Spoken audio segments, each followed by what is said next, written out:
Cordial saludo, mi nombre es Jaime Sosa Moreno, soy médico residente de alergología clínica de la Universidad de Antioquia y hoy vengo a exponerles el tema de alérgenos del maní y frutos secos. Agradezco a mi tutora, la doctora Ruth Ramírez, por su colaboración en esta presentación. Comenzamos entonces con la tabla de contenido. Durante la exposición vamos a hablar acerca de generalidades, epidemiología, alérgenos principales del maní, cuál es la historia natural de la alergia al maní, cuáles son los alérgenos principales en los frutos secos, cuál es la reactividad cruzada y por último veremos algunas conclusiones. Respecto a las generalidades, algunos frutos secos y semillas eran poco comunes en la dieta hace algunas décadas en muchos países en el mundo occidental. Sin embargo, frutos secos y semillas se han vuelto cada vez más populares en alimentos, comida individual, aperitivos e ingredientes en platos, ensaladas, así como en pasteles, chocolates y dulces. En Europa y Estados Unidos se consumen principalmente en forma tostada, lo cual aumenta la capacidad de unión a IgE y aumenta las reacciones graves. Por último, aunque muchos alimentos pueden causar síndromes clínicos en individuos susceptibles, la reacción alérgica provocada por el maní es generalmente una reacción de hipersensibilidad de tipo 1, mediada por IgE. Es por esto que la alergia al maní merece una atención particular, ya que es la causa de la mayoría de las reacciones alérgicas graves relacionadas con los alimentos. Esta tiende a presentarse temprano en la vida y generalmente no se resuelve, y en personas altamente sensibilizadas, cantidades mínimas pueden inducir reacción alérgica severa. La pregunta clave entonces es cuánto es necesario para inducir una reacción. Sabemos entonces que un maní contiene aproximadamente 200 miligramos de proteína. Se ha visto que los síntomas se desarrollan después de ingerir al menos un maní. Sin embargo, hay personas que están altamente sensibilizadas y pueden reaccionar a cantidades mínimas. Por esto, hay síntomas subjetivos con dosis tan bajas como 100 microgramos y signos objetivos luego de la ingesta de al menos 2 miligramos. Respecto a la prevalencia, varios estudios basados en la población han estimado la prevalencia de alergia al maní.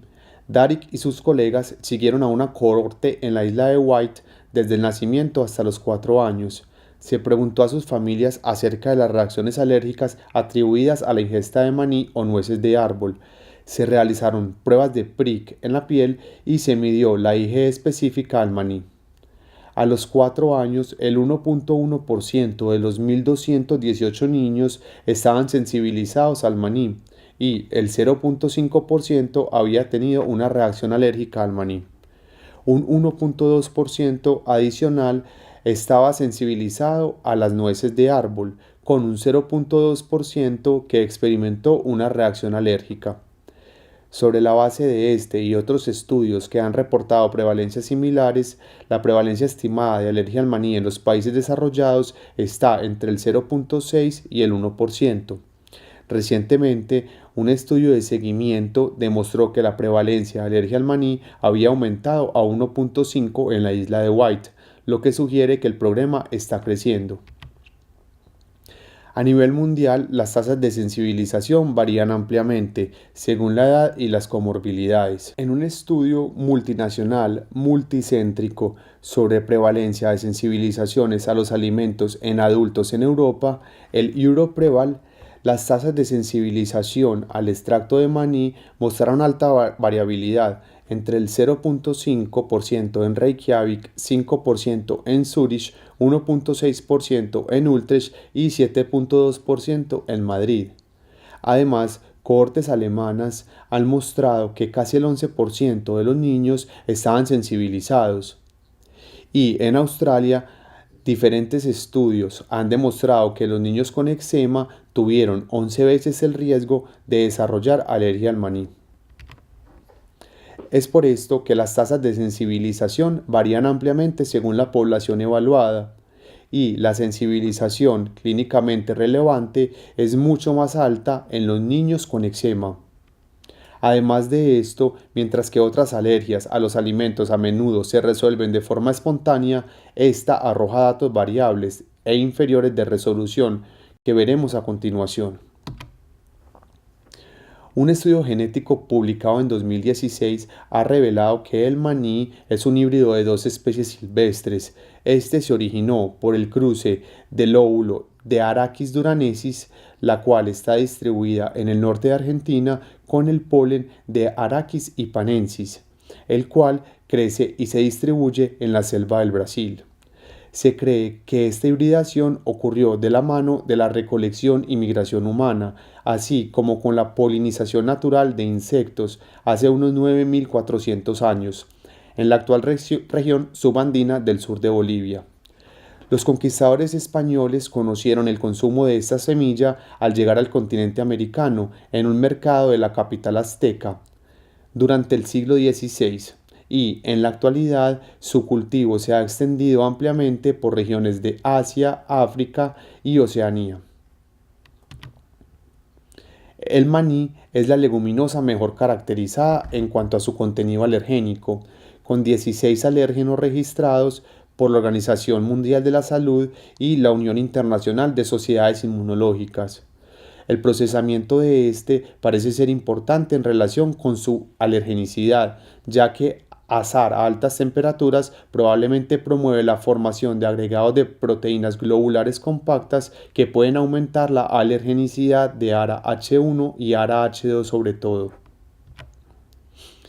Respecto a sus proteínas alergénicas, tenemos diferentes proteínas y diferentes familias.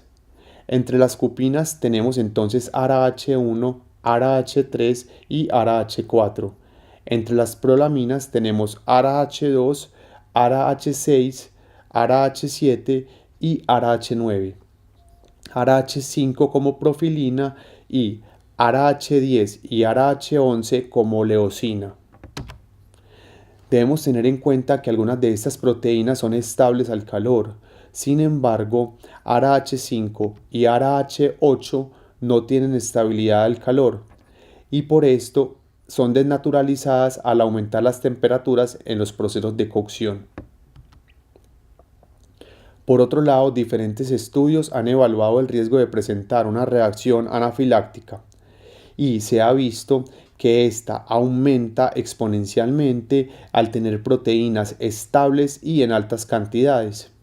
Sobre todo las proteínas de tipo ARA-H1, ARA-H2, ARA-H6 y 7 y ARA-H3, las cuales son proteínas de depósito que son estables al calor y se ha visto riesgos menores de presentar reacciones anafilácticas con proteínas lábiles al calor y en bajas cantidades, como por ejemplo ARA-H5 y ARA-H8. Respecto a las proteínas de reserva, debemos conocer que su función es el suministro de nutrientes durante la germinación de las semillas. Se clasifican en dos superfamilias, las prolaminas y las cupinas, las cuales poseen secuencias de aminoácidos muy diferentes, pero estas comparten dominios conformacionales. Algunas de estas proteínas se emplean en el procesado de productos alimenticios con el fin de conferirles propiedades de viscosidad o tensoactivos, por lo que se pueden encontrar en alimentos sin etiquetar. Las fuentes de proteínas de reserva son los cereales, legumbres, los frutos secos y las especias. La superfamilia de la prolamina es la familia más prominente de todas las familias de proteínas con miembros alergénicos, incluida la familia de lípido-transportadores de proteínas no específica, las proteínas de almacenamiento de albúminas 2S, los inhibidores de la alfa-amilasa y la proteína hidrofóbica de la soya. Las prolaminas son un grupo de proteínas de almacenamiento de semillas y las principales proteínas de almacenamiento en los cereales y otros miembros de las familias de las gramíneas. Ellas son estables al procesamiento térmico y la proteólisis enzimática, ya que son ricos en secuencias de cisteína. Desde que se describieron por primera vez en 1999, han sido objeto de una investigación considerable en vista de su relevancia clínica alergénica. Respecto a las prolaminas, 6 alérgenos del maní pertenecen a esta familia. Ellos son ARA-H2, ARA-H6, ARA-H7. los cuales son albúminas 2S, siendo ARA-H2 la principal responsable, detectada en un 90 a un 100% de los pacientes con alergia al maní, y aunque estos resultados se han basado en cohortes de estudio pequeñas, la IG específica para ARA-H2 sigue siendo la prueba con más alta sospecha diagnóstica en un paciente con alergia al maní. Por otro lado, ARA-H9, ARA-H16 y ARA-H17 son proteínas transportadoras de lípidos. ARA-H9 es un alérgeno alimentario secundario y, dada su estabilidad térmica y digestiva, los pacientes afectados pueden desarrollar síntomas sistémicos rápidamente con la ingesta de esta. Las albúminas 2S son proteínas solubles con coeficiente de sedimentación 2. Son alérgenos mayores de las leguminosas, los frutos secos, las especias y son el grupo más conocido de las prolaminas. Estas tienen pesos moleculares de 10 a 14 kilodaltons y tienen una secuencia de 90 a 135 aminoácidos. Son ricas en aminoácidos nitrogenados, como la glutamina y la arginina, y sulfurados como la cisteína. Así, suministran nitrógeno, azufre y carbono durante la germinación. Son estables ante tratamientos térmicos y enzimas proteolíticas, ya que son compactos y con muchos puentes disulfuro. ARA-H2 cuenta con dos isoformas ampliamente estudiadas. La isoforma ARA-H2.02 se caracteriza por una inserción de 12 aminoácidos en la posición 75 en comparación con la isoforma ARA-H2.01. ARA-H2 se somete a un procesamiento proteolítico por las proteasas de maní que dan como resultado la eliminación del dipéptido RY en la región C-terminal. En consecuencia, ARA-H2 es una mezcla de dos isoformas. En varios estudios se ha demostrado molecular y genéticamente que las características de ARA-H2.02 pueden ser más potentes alergénicamente hablando. La siguiente albúmina en orden de importancia es el ARA-H6. El ARA-H6 contiene 10 residuos de cisteína, lo cual le confiere estabilidad térmica y estabilidad proteolítica. Se han identificado 3 isoformas diferentes, aisladas del extracto de cacahuete crudo. De los 40 pacientes alérgicos al maní analizados, 15 de ellos, o sea el 38%, mostraron unión de IgE a la ARA-H6 en un ensayo de Immunoblot. Continuamos entonces con la superfamilia de las cupinas. Dos alérgenos del maní pertenecen a la familia de las cupinas. Estas son ARA-H1, la cual es una globulina 7S, y ARA-H3, la cual es una globulina 11S. Ambos son importantes en poblaciones alérgicas específicas sensibilizadas a estos alérgenos. Respecto a ARA-H1, este se traduce como una proproteína. El péptido señal dirige la proteína naciente a la vacuola de almacenamiento, donde el propéptido se separa para producir la ARA-H1 madura que se encuentra en el maní. El propéptido N-terminal escindido contiene 3 epítopos alergénicos, de los cuales 2 son principales. Y por último, el monómero ARA-H1, que forma trímeros estables unidos por interacciones no covalentes, se produce como oligómeros más grandes. Por otro lado, ARA-H3 es una proteína de almacenamiento bicupina, y esta se identificó originalmente como una proteína de maní de 14 kilodaltons. ARA-H3 tiene un péptido líder de 20 residuos de aminoácidos, que es importante para la translocación de proteínas a la vacuola de almacenamiento. ARA-H3 posee una identidad del 93% con ARA-H4, lo que indica que esas proteínas eran de hecho variantes del mismo gen de ARA-H4 y fue posteriormente renombrada como ARA-H3.02. Respecto a las leguminas y bicilinas, estas tienen poca similitud entre sí, pero su estructura tridimensional sí presenta cierto grado de similitud. Se han descrito leguminas de la soya que son glicina G1 y G2 en los frutos secos como el cacahuete, el ARAH3, la nuez del Brasil, el PERE2 y en la avellana CORA9. Y se han encontrado reactividad cruzada entre leguminas de la soya y el cacahuete. Por último tenemos el grupo de las oleosinas. Está compuesto por ARAH10, ARAH11, ARAH14 y ARAH15. La IgE para las oleosinas del maní se ha asociado con reacciones alérgicas severas en diferentes estudios.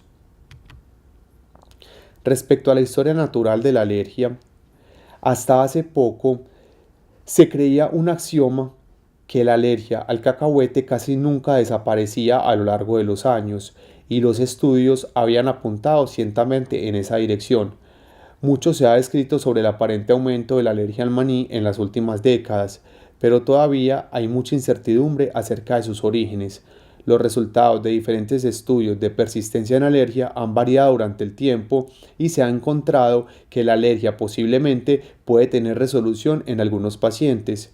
Por lo anterior, quise hacer una revisión acerca de cómo ha sido la historia natural de la alergia con el pasar de los años y cómo ha evolucionado esta perspectiva históricamente. En 1989, Bock siguió a 32 niños de 1 a 14 años de edad con alergia al cacahuete confirmada por provocación por un periodo de 2 a 14 años.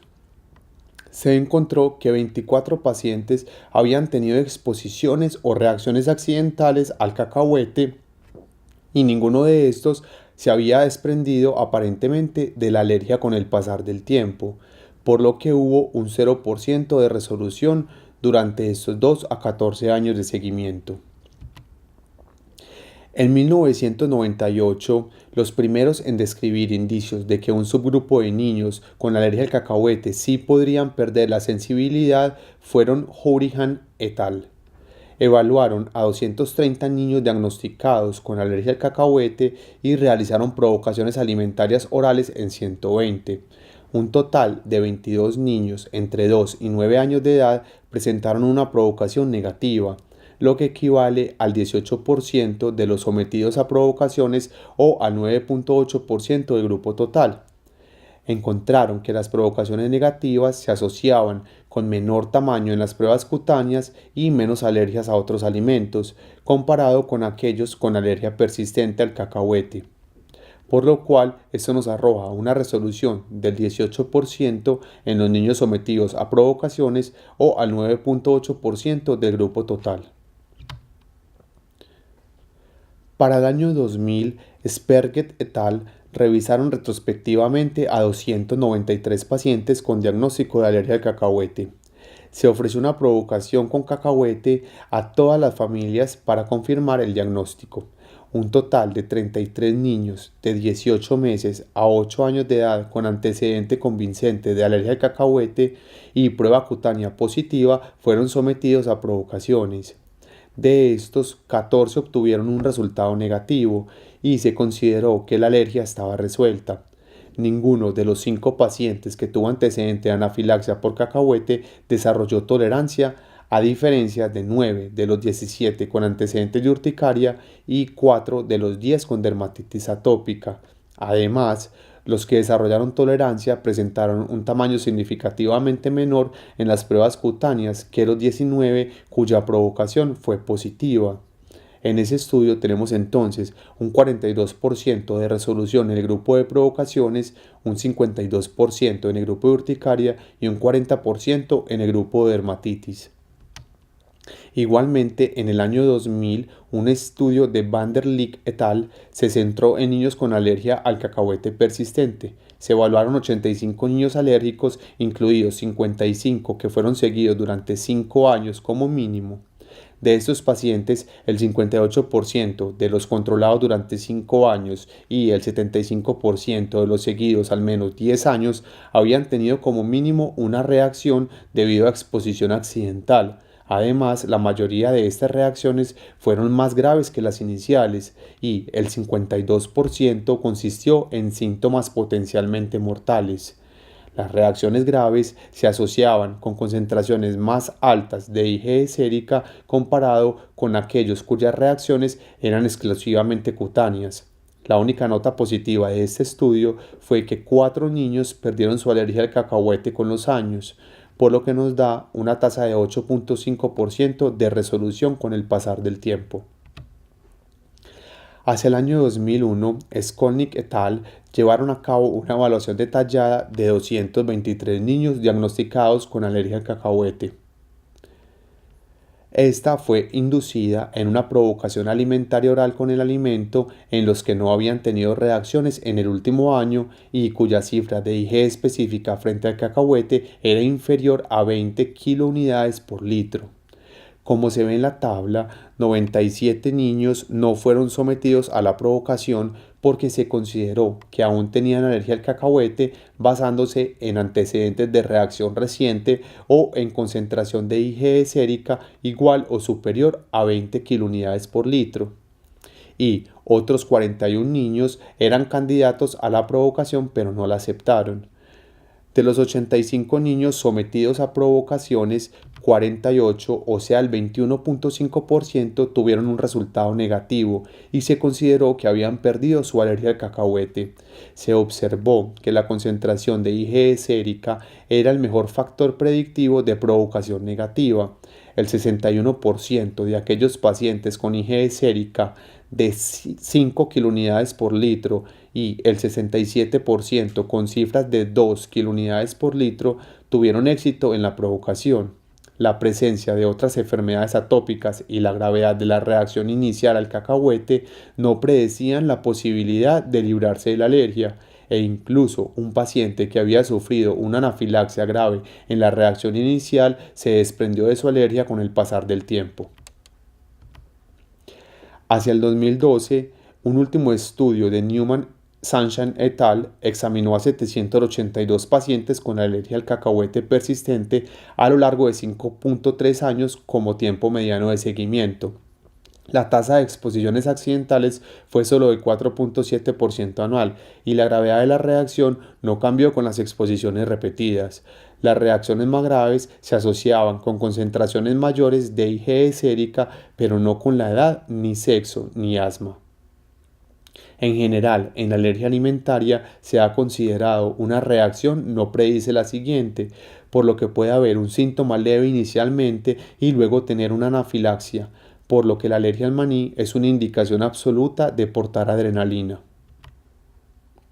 Otro punto en la evolución natural de la alergia al cacahuete está relacionado con el potencial de recidiva de la alergia en algunos pacientes con alergia resuelta. Buss et al.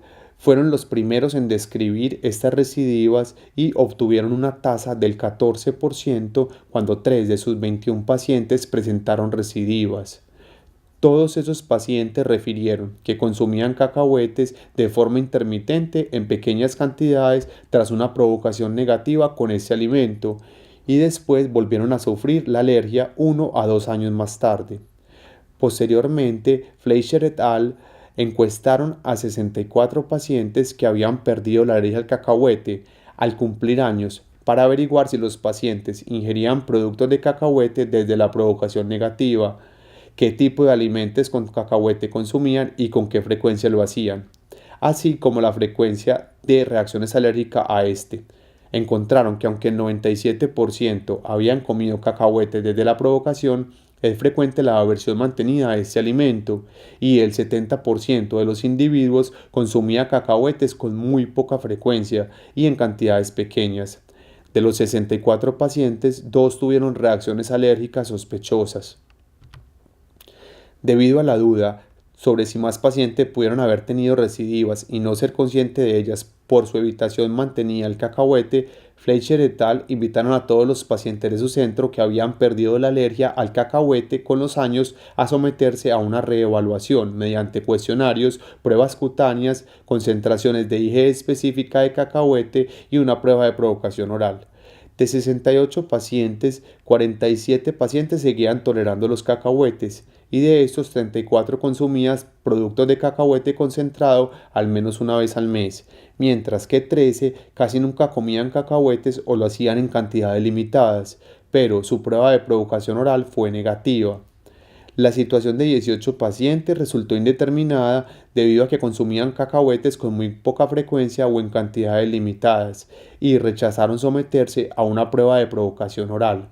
La tasa de recidiva global fue del 7.9%, con intervalos de confianza aceptables y estadísticamente significativos. Concluyeron entonces que los niños que se desprendían de su alergia al cacahuete al cumplir años tienen riesgo de recidivas y este riesgo es significativamente mayor en aquellos pacientes que continúan evitando en gran medida el cacahuete tras resolverse la alergia. De acuerdo con estos hallazgos, recomendaron a los pacientes consumir cacahuete con frecuencia y llevar consigo adrenalina indefinidamente hasta demostrar tolerancia mantenida al cacahuete. Respecto a los efectos del procesamiento sobre la alergenicidad del maní, se descubrió que la disminución de esta fue causada por una pérdida de alérgenos de bajo peso molecular como ARA-H2, ARA-H6 o ARA-H7 de los maníes durante la ebullición, con una transferencia de esos alérgenos al agua hirviendo. Los cambios en las estructuras o en la agregación de proteínas también se ha especulado que contribuye al efecto observado. Recientemente, usando un modelo Múrido, se ha encontrado que la ebullición disminuye la alergenicidad de ARA-H2 debido a la modificación estructural que puede afectar epítopes de unión a inmunoglobulina E. Además, los alérgenos como ARA-H1 también han demostrado tener menor capacidad de unión a IgE después de la ebullición. En estudios de pruebas cutáneas, la ebullición disminuyó reacciones al maní en comparación con el maní sin procesar y se ha demostrado que la ebullición prolongada hasta 12 horas da lugar a una reducción de 19 veces la capacidad de fijación de IgE del maní. Por otro lado, los efectos de tostar y freír aumentan la capacidad de unión a inmunoglobulina E. Se ha observado que hay un aumento de hasta 90 veces la capacidad de unión a inmunoglobulina E, en comparación con maní crudo. Alérgenos de ARA-H1 y ARA-H2 purificados sometidos a la reacción de Maillard, la cual es una glucosilación no enzimática de proteínas debido al calor, crean una reacción durante el tostado que causa modificaciones químicas de los grupos amino de las proteínas azúcares reductores y aumenta los niveles de unión de IgE. Los alérgenos también fueron más resistentes a enzimas gastrointestinales y al calor que los alérgenos no tratados. El tostado aumenta la función inhibidora de tripsina de ARA-H2, que a su vez aumenta la protección contra enzimas digestivas, y recientemente se ha descubierto que ARA-H1 calentada en presencia o en ausencia de glucosa tiene una mayor capacidad de degranulación de mastocitos, el cual es un efecto que no fue observado con ARA-H2. Hablaremos ahora de alérgenos de algunos frutos secos. Debemos conocer que botánicamente los frutos secos se componen de una cáscara dura seca que protege la semilla. Estos pertenecen al orden de los fagales. Comparten homología con otros alimentos y pólenes. Y las proteínas pertenecen normalmente a las familias de proteínas de almacenamiento de semillas.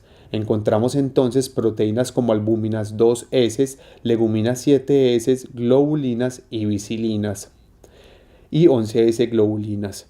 Por último tenemos las familias transportadoras de lípido no específica y las oleosinas. Entre las bicilinas más importantes tenemos entonces el CoRa11, el HUC-R2, HUC-R6. Entre las leguminas tenemos el CoRa9, el HUC-R4. Oleosinas tenemos el CoRa12 y CoRa13. Entre los BED-B1-like tenemos el CoRa1 y entre las profilinas tenemos el CoRa12, el PRUDU4 y el COQ-N5. Comenzamos entonces hablando de las avellanas. Las avellanas son comunes en Europa. Hay variaciones geográficas y relacionadas con la edad. Con respecto a estas se causa la gravedad de los síntomas. En áreas endémicas de abedules principalmente se relacionan con reacción cruzada a BED-B1 y BED-B2 y generan síntomas leves. Cora-1 tiene reactividad del 95% en los pacientes sensibilizados a avellanas, Cora-2 del 42%, y se ha demostrado cierta severidad en las reacciones con pacientes que son IgE positivos a Cora-8 y Cora-11. Respecto a la nuez, tenemos que es el fruto seco más prevalente en Estados Unidos. Sin embargo, hay poca información sobre prevalencia de alergia a la nuez y se estima que su incidencia es del 2.2% en Europa. Se han identificado 7 diferentes alérgenos. Su alérgeno principal es el CUP-R1, el cual está presente en el 70% de los pacientes sensibilizados y se ha encontrado cierta reactividad cruzada entre HUC-R1 y la semilla del sésamo, pero no para otras nueces de árbol ni maní. Respecto a la pacana y almendra, tenemos que la pacana contiene sus principales alérgenos, los cuales son CARI-1, CARI-1, CARI-3, y tiene reactividad cruzada con leguminosas de nuez y avellana, al menos en el 57% de los pacientes. Las almendras tienen identificados 6 alérgenos al menos: el PRUDU3, el cual es una proteína transportadora de lípido no específica, PRUDU4, la cual es una profilina, y el PRUDU5 y PRUDU6, las cuales son leguminas. El PRUDU6 es su alérgeno principal y el PRUDU3 muestra un 99% de identidad con una proteína transportadora de lípidos del melocotón. Continuamos con el anacardo o marañón. Se ha descrito que los alérgenos del anacardo pueden inducir reacciones con dosis mínima y se ha reconocido 3 alérgenos principales: el ANA1, el cual tiene un 50% de prevalencia con un 81% de identidad con la PISB3 del pistacho y 53% con el Cora-11 de la avellana. Está descrito también la alergia a las nueces de árbol, las cuales incluyen, entre otras, las almendras, nueces de Brasil, anacardo, castañas, avellanas, nueces de macadamia, pacanas, pistachos y nueces de karité. Esta alergia está asociada a reacciones severas. Ver-E1 es una albúmina 2S y Ver-E2 una legumina son sus alérgenos principales. Los alérgenos del coco han sido identificados previamente como COC-N2, una globulina 7S, y COC-N4, una globulina 11S. La reactividad cruzada entre coco y nueces o lentejas de árbol se ha descrito en la literatura, pero un estudio retrospectivo de Estados Unidos informó que los niños con sensibilización o alergia a los cacahuetes o a las nueces de árbol no son más propensos a ser sensibilizados o alérgicos al coco. Sin embargo, se ha descrito ampliamente en la literatura una reactividad cruzada IgE entre frutos secos, coco y semillas de sésamo in vitro. Respecto a la reactividad cruzada entre maní y frutos secos, se debe tener en cuenta que hay tasas de reactividad cruzada que oscilan entre el 28 y el 50%. Las proteínas de almacenamiento de semillas son los mayores alérgenos en maní, frutos secos y otras leguminosas, y estas comparten homología estructural. Las proteínas de frutos secos homólogas a las globulinas del maní ARAH1 y ARAH3 y a las albúminas 2S, ARAH2 posiblemente pueden provocar reacciones alérgicas cruzadas.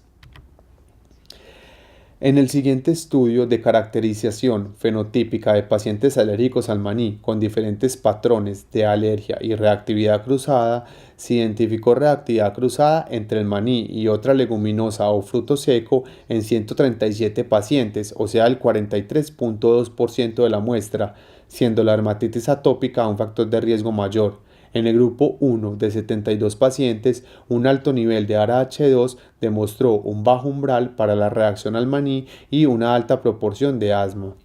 En el grupo 2 de 93 pacientes se demostró un alto umbral para reaccionar al maní y una menor proporción de reactividad cruzada con frutos secos y o leguminosas, y en el tercer grupo de 152 pacientes tuvieron alto riesgo de reactividad cruzada a frutos secos y o a leguminosas, y la mayoría de estos pacientes tenían eczema. Respecto a las pruebas diagnósticas, tenemos dos enfoques diferentes, un enfoque para maní y otro para frutos secos. Respecto al maní, tenemos que hay un extracto comercial de maní, el cual nos da resultados razonables en las pruebas de pericutáneas. Esto es dado a su fácil aplicación y a su bajo costo. Sin embargo, en reacción anafiláctica se prefiere antes una IgE sérica. Respecto a los frutos secos, los extractos comerciales de nueces o prick by prick con nueces frescas tienen un valor muy limitado debido a los falsos positivos que se generan con reactividad cruzada como CORA1, por lo que es imprescindible contar con el diagnóstico molecular por componentes para aclarar nuestras dudas diagnósticas. Respecto a la IgE específica del maní, esta tiene un alto valor predictivo negativo. En general, la medición de ARA-H1 y ARA-H3 no es necesaria, ya que la ARA-H2 tiene una mayor especificidad y sensibilidad. La medición de IgE específica de maní se ha planteado en pacientes con riesgo a alergia al maní, como en dermatitis atópica y alergia al huevo. Y la necesidad de probar la sensibilización al maní es sorprendentemente diferente según el país y la región. La IgE para ARA-H2 puede predecir un desafío positivo al maní con un 95% de probabilidad. Para predecir un desafío al maní negativo con un 90% de seguridad, la IgE específica deberá ser menor de 0.03 kilunidades por litro. ARA-H2 y ARA-H6 demuestran la mejor asociación con las reacciones sistémicas y no se puede lograr una predicción absoluta de riesgo con mediciones de IgE específica a ARA-H2. Tenemos entonces la propuesta del siguiente algoritmo diagnóstico. Tenemos un paciente que tiene un hallazgo incidental de una sensibilización al maní. La siguiente pregunta que me debo hacer es si el paciente tiene síntomas regulares con el consumo al maní. Si el paciente no tiene síntomas con el consumo del maní, entonces yo tendría muy baja posibilidad de tener una alergia al maní y podría excluir a este paciente de investigaciones posteriores. Si en cambio tengo síntomas con el consumo del maní, tendría entonces la necesidad de solicitar una IgE específica para el ARA-H2. Cuando tengo una IgE específica para ARA-H2 que está positiva, tengo una alergia al maní diagnosticada, que además me predice una alta capacidad de reacción a IgE, por lo que puedo tener síntomas graves como una anafilaxia, y este paciente debería salir de consulta con una prescripción de adrenalina para tratar en caso tal una anafilaxia. Por otro lado, si tengo una IgE ARA-H2 negativa, debería hacerme tres preguntas. La primera es si tiene una sensibilización al polen del abedul, la segunda es si tiene una sensibilización con una profilina o la tercera si tiene una sensibilización cruzada con una proteína transportadora de lípidos no específica. En caso de que alguna de estas respuestas sea positiva, podría entonces continuar con el diagnóstico molecular por componentes y solicitar una ARA-H8 pensando en el caso de abedul, una ARA-H5 pensando en el caso de una profilina o una ARA-H9 pensando en el caso de una proteína transportadora de lípidos. En caso de alguna de estas pruebas ser positiva, tendría que es una reactividad cruzada, por lo que mi paciente podría hacer un consumo al maní. En caso tal de que estas pruebas sean negativas, debería considerar entonces una prueba de provocación oral para asegurar mi diagnóstico. Tenemos entonces otro algoritmo que es propuesto por ImmunoCAP. En este algoritmo se inicia entonces con la prueba de maní completo, que es el alérgeno F13, y el ARA-H2, que es el F423. En el primer caso entonces que yo tengo un paciente con maní negativo y con ARA-H2 negativo, tengo muy bajo riesgo de tener una sensibilización a maní y por ende de presentar algún síntoma alérgico posterior al consumo de este. Cuando tengo entonces un maní total positivo pero un ARA-H2 negativo, tengo entonces riesgo para hacer reacciones severas, pero no es un alto riesgo, por lo que me sugieren entonces continuar con el diagnóstico molecular con diferentes alérgenos como ARA-H1, ARA-H3, ARA-H9 y ARA-H8. Y cuando tengo un maní positivo y un ARA-H2 positivo, me da más de un 98% de seguridad que mi paciente es alérgico al maní y aparte de todo me predice que este paciente va a tener reacciones graves y reacciones severas al maní, por lo que debe estar formulada la adrenalina para hacer un tratamiento en una posible anafilaxia. Por último, entonces, tenemos como conclusiones que la alergia al maní es de gran importancia clínica, dado los mecanismos fisiopatológicos que subyacen a esta, ya que en muchas ocasiones las reacciones que se producen son reacciones muy graves o de tipo anafiláctica. La incidencia de alergia al maní y frutos secos está en incremento en todo el mundo. El estudio con IgE específico tiene gran utilidad diagnóstica, sin embargo, los recombinantes son relevantes para aumentar los valores predictivos de las pruebas y esclarecer diagnósticos diferenciales.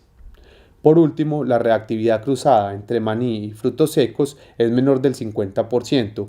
Sin embargo, dado el procesamiento de ambos y contaminación con trazas proteicas, la evitación se hace difícil de llevar a cabo. Las pruebas de provocación oral controladas siguen siendo la prueba diagnóstica estándar de oro.